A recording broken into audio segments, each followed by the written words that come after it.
کلام میں کوئی تبدیلی نہیں. اللہ کا قول بدلا جا نہیں سکتا, اللہ کی بات بدلی جا نہیں سکتی.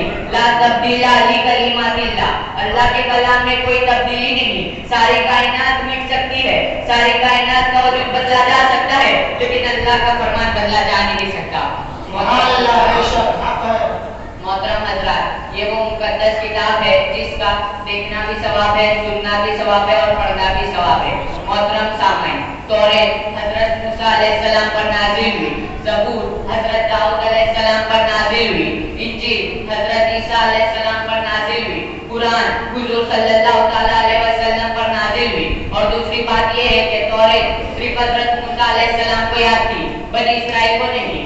زبور صرف حضرت داؤد علیہ السلام کو یاد تھی, ان کی امت کو نہیں. انجیل صرف حضرت عیسیٰ علیہ السلام کو یاد تھی, ان کی امت کو نہیں. یہ قرآن کا اعجاز ہے, یہ قرآن کا معجزہ ہے کہ آج مسلمان کا بچہ بچہ حافظ قرآن نظر آ رہا ہے.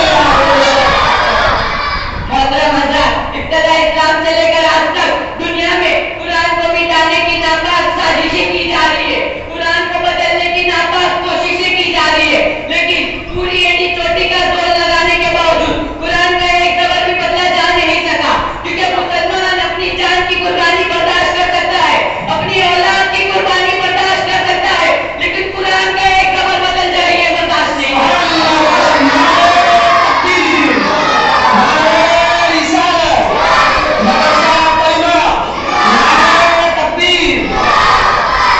اور دوسری بات یہ ہے کہ قرآن کوئی بھی کتاب نہیں مٹا سکتی, کیونکہ قرآن ہزاروں نہیں, لاکھوں نہیں, بلکہ کروڑوں انسان کے سینے میں الحمد کے الف سے لے کر والناس کے سین تک محفوظ ہے.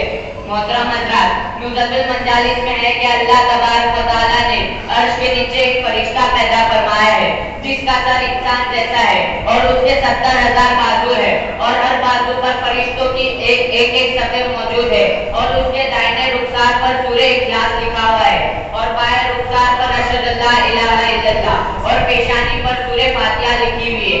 جب بندہ مومن سورہ فاتحہ کی تلاوت کرتا ہے اور ایاک نعبد و ایاک نستعین پر پہنچتا ہے تو تمام فرشتے سجدے میں چلے جاتے ہیں, اور اللہ تبارک و تعالیٰ ان فرشتوں سے فرماتا ہے, اے فرشتوں اپنے سروں کو اٹھا لو, میں تم سے خوش ہوں. یہ سن کر فرشتے اللہ تبارک و تعالیٰ سے عرض کرتے ہیں, اے مولا کائنات, امت محمدیہ میں سے جو کوئی سورہ فاتحہ کی تلاوت کرے گا کیا تو ان سے بھی راضی ہے؟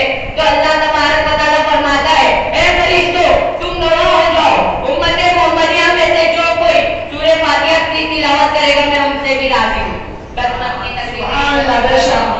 اللہ تبارک و تعالیٰ کی بارگاہ اقدس میں دعا ہے کہ ہم سب کو فیوز و برکات سے مالا مال فرمائے, آمین. احساس کی شدت کا کیسا یہ تماشا ہے, احساس کی شدت کا کیسا یہ تماشا